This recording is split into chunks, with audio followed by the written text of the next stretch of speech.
Got fabric scraps? Let's turn them into a beautiful Dresden Plate Mug Rug that's so simple anyone can make it.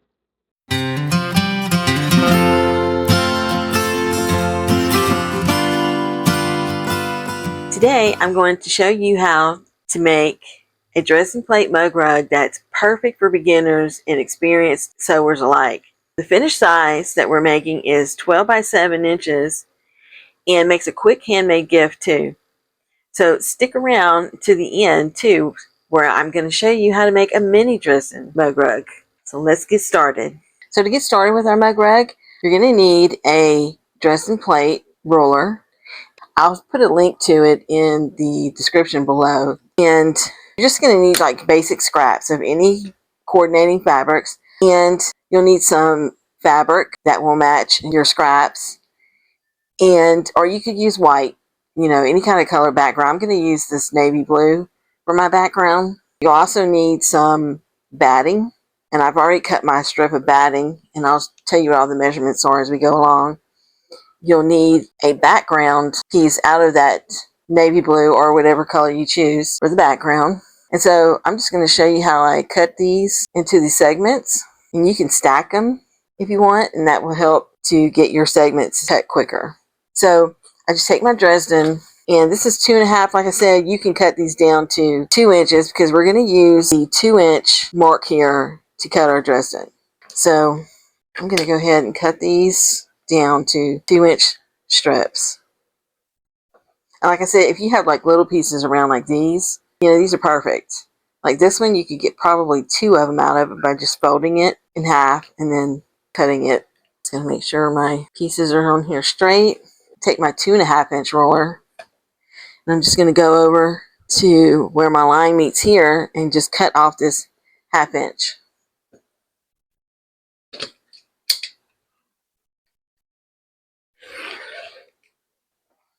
Okay.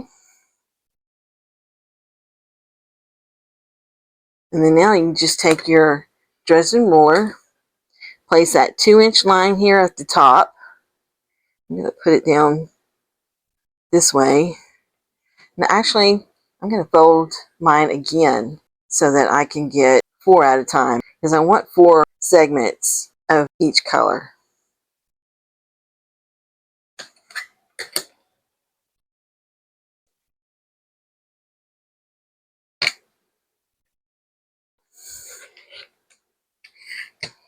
Okay, and now you can turn it.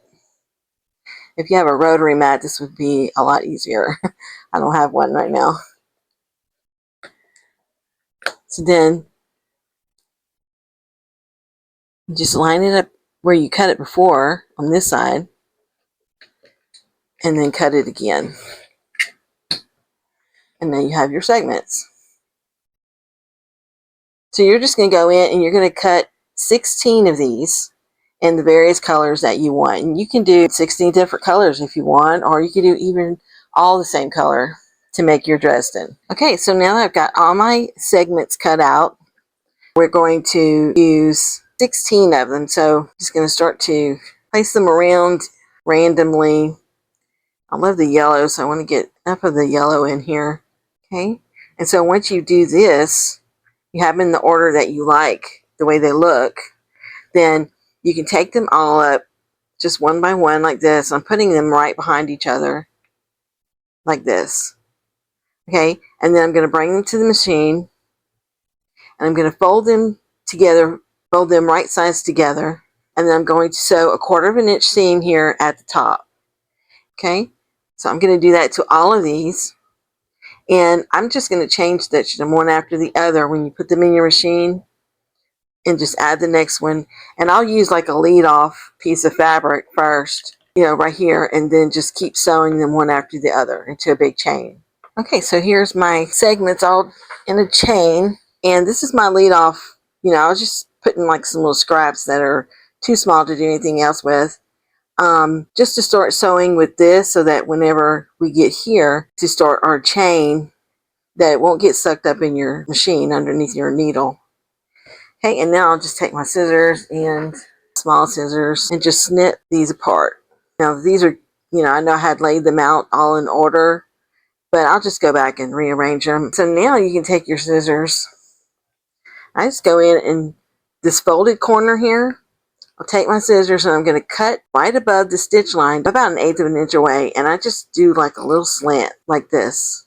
And I take my little wooden turner and just stick it right there, making sure that I get a nice crisp point and that it's all nice and even in the back. Okay.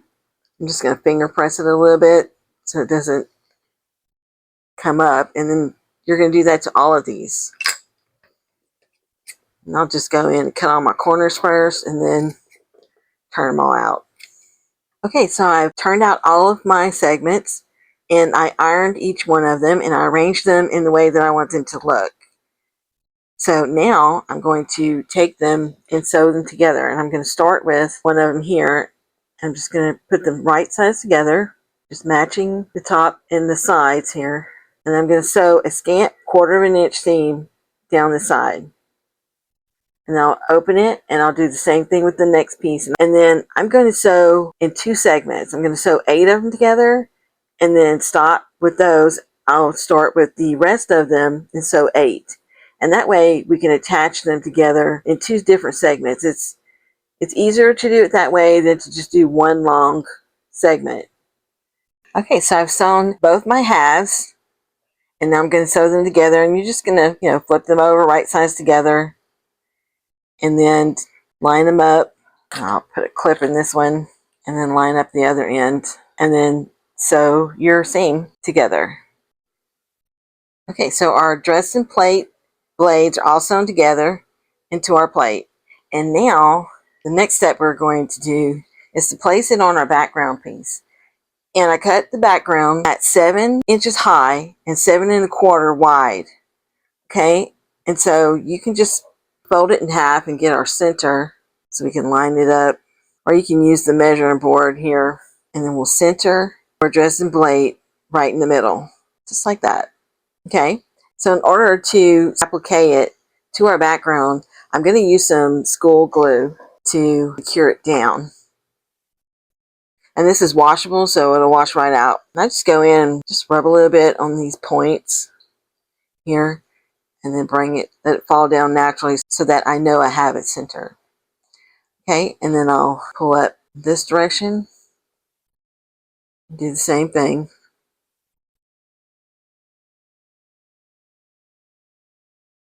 And press it down. And then I'll go to the side, and I'm just putting little dabs of it.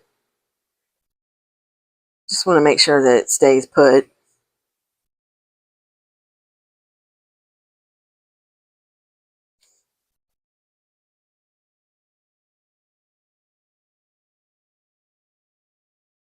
Just press it down.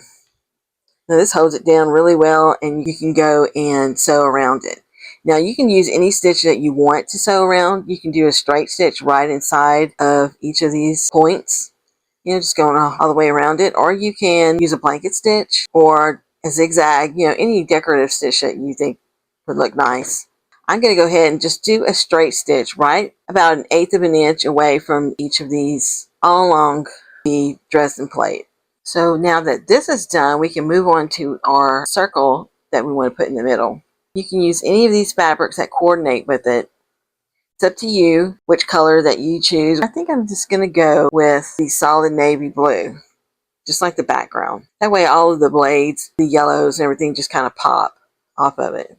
Okay, so I've cut my circle out of the navy blue fabric, and I used this lid, to a jar of fruit that I had, and I just traced around it and cut out my circle. Okay, so now I'm just going to trace this lid on a piece of my interfacing.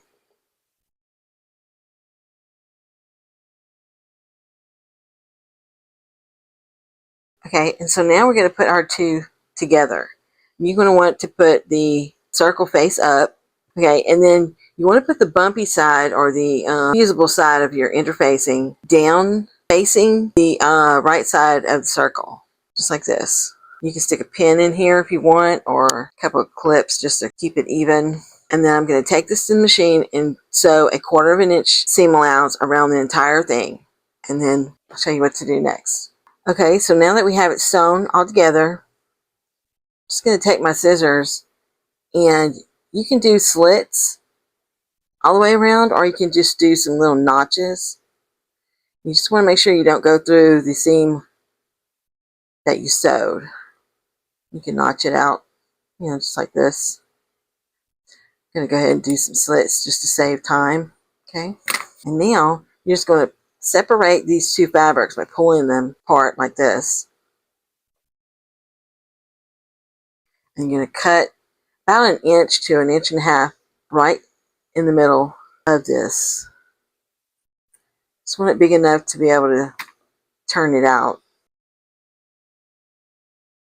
You can use any kind of turning tool or a pencil or anything that you need to go in there and straighten these.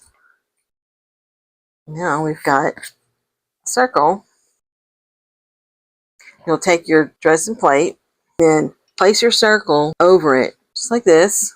And now that bumpy side is on the inside. You can then take your iron and iron it right down. So I'm going to do that real quick. So here we are. And now it won't move when you go to do whatever stitch that you want to do around your circle. I'm going to go ahead and do a blanket stitch. Okay, so I'm done. I think it came out really well. I used a gold thread instead of yellow, just to match like this little gold inside this blade here. Okay, so now I'm going to set this aside. We're going to work on the other half of our mug rug. Okay, so for our next step, we're going to cut 6 pieces that are 2 inches by 3 3/4 of an inch. And we're going to just put them together like a 6-patch rectangle, just like this. And you can arrange them however you want using whichever fabric that you choose. Okay, and then we'll just take them and sew them together, right sides together, with a 1/4 of an inch seam. We'll do that to each of these, make 2 rows, and then we'll sew each of our rows together to make one big patch. Okay, so I've sewn the 2 rows and I want to put them together, but first I wanted to tell you, you want to take your seams and make sure that you put one of them, going towards the middle here, one of your rows towards the middle, and one of your rows towards the outside. And that way your seams will match up when you set them together. So, and you can nest them together and put a pin in it or a clip, just like that, and then sew 1/4 of an inch seam. Okay, so now I'm just going to iron this side, and then I'm going to attach it to the Dresden side by putting these 2 pieces right side together and sewing a 1/4 of an inch seam here. Okay, real life moment here. As you can see, I'm finished with the mug rug. I didn't realize until I finished filming that my camera was flipped during the quilting and binding process, so none of that footage got recorded. But honestly, it works out because I wanted to show you a smaller version of the mug rug, and so I'll still be able to show you the entire process of quilting and binding the mug rug, and it works for both sizes. It's the exact same process, except the measurements will be just a little bit different. Okay, and so what I did was I made another version in some farmhouse color scraps that I had left over. So I'll be able to show you that process now. Okay, and I actually love this smaller size. It's great for, just your mug. If you don't want the whole longer piece to put like a snack or anything on the side, it's wonderful just to put your mug on. Okay, so you're just going to take your top. Let's see, I cut out the bottom and a piece of batting, and the top is the exact same size as the other mug rug. It's 7 by 7 1/4. The height is 7 inches, and the 7 1/4 inches is the width. And then for the backing, I cut a 9-piece square for the back and 8.5 inch square batting for the middle, and then you're just going to center it right on that. So then I'm just going to take some safety pins and pin this. Now, what I did for the other one, I did the same thing, except the backing is going to be 14 inches by 9 inches. And then your batting is 13.5 by 8.5 inches. So it's the same, just different measurements. Okay, so I'm just going to place a few of these quilting pins down here. And I did use 100% cotton batting.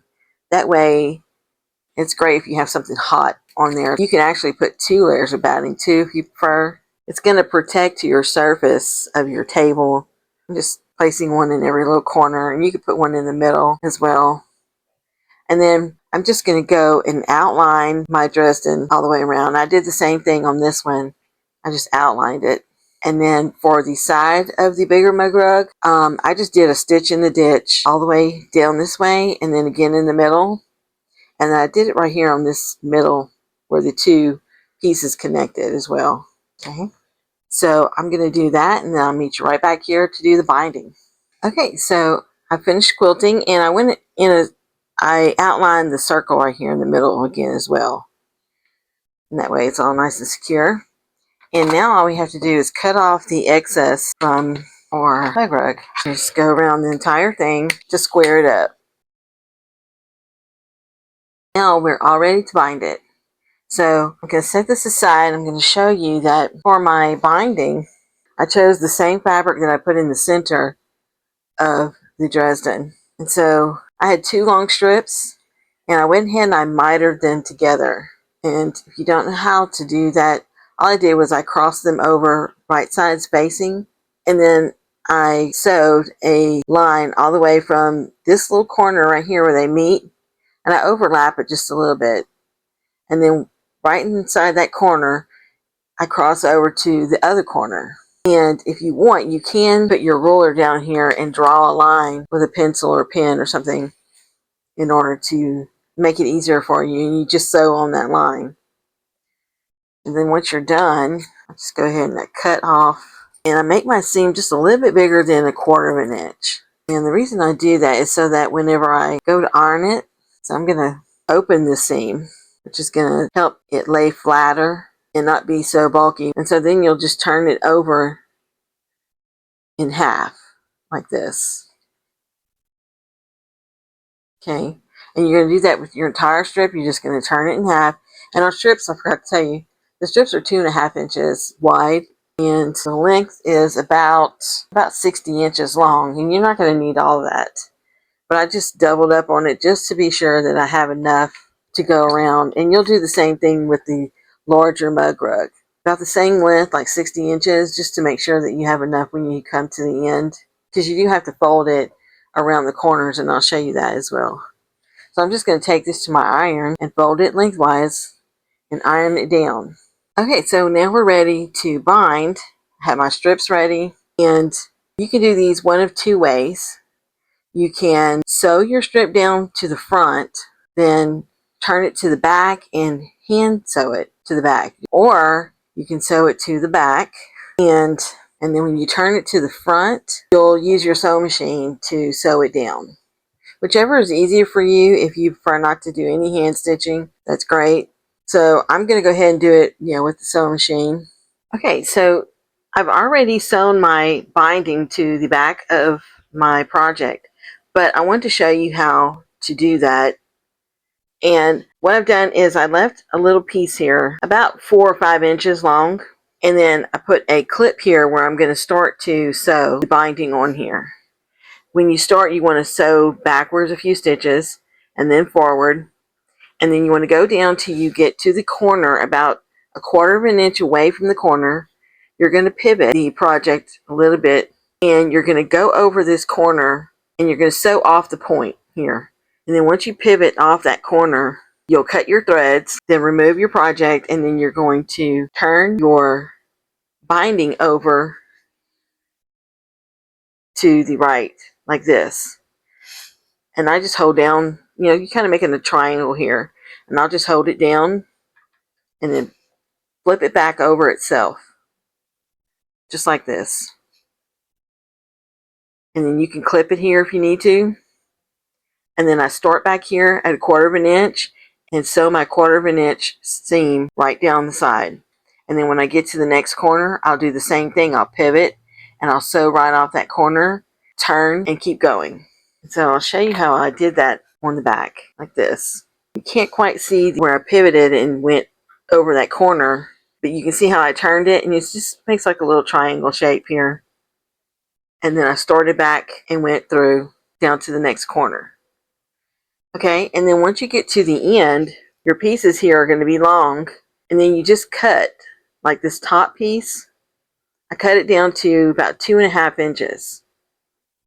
Okay, and then I did the same thing with the bottom piece, but then I took my scissors and I kind of cut this corner off here of the binding, just so that it wouldn't be so bulky whenever you go to put it inside this one.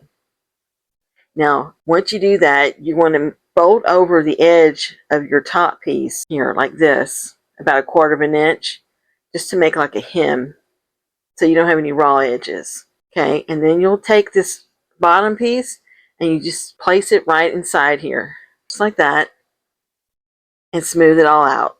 You'll see it fits right inside there. Then you'll back stitch a couple of stitches and then move forward and come back down to where you meet your bottom stitches and make a couple back stitches here as well. And then you cut your thread and you'll be ready then to turn it towards the front and then sew it down to the front. I'm going to sew right here and then we'll go on to the next step. Okay, so now we've got it all sewn. We can flip everything over to the front. Let's go around like this, and then just to make sure your corners are not too bulky, I go in with my scissors and I'll cut a little bit of the top of these corners just at the tip. You don't want to cut through the thread or anything. And that's going to help to make our mitered corners. So now all you have to do is turn it towards the front, and you want to make sure that you're covering the stitch that you did whenever you put your binding on. Just going to fold it to where that doesn't show. Place a clip and work over towards the corner. And when you get to the corner, I just smooth it all out like this. You'll see where it slants here. And then I turn and fold this over that corner, and that gives you your mitered corner. And then I'll clip that as well.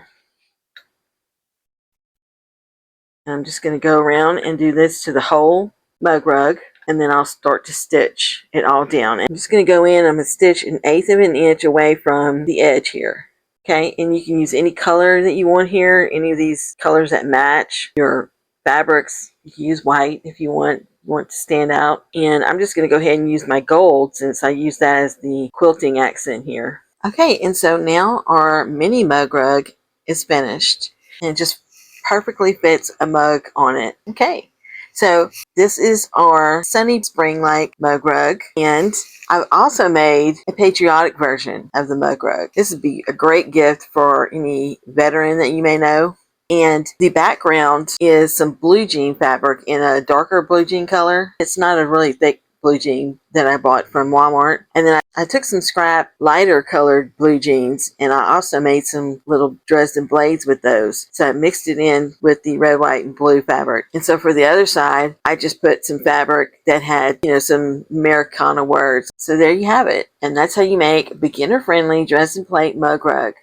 This was such a fun project, especially if you're just starting out and you wanted to learn how to make a Dresden plate. You're able to make it without, making a full quilt. This will give you a taste of how to make a Dresden. So if you've enjoyed this tutorial, please make sure you give this video a thumbs up and subscribe so you won't miss any other beginner-friendly projects. I'll also link a few other videos here coming up that you might enjoy watching. So thanks so much, and I'll see you in the next one.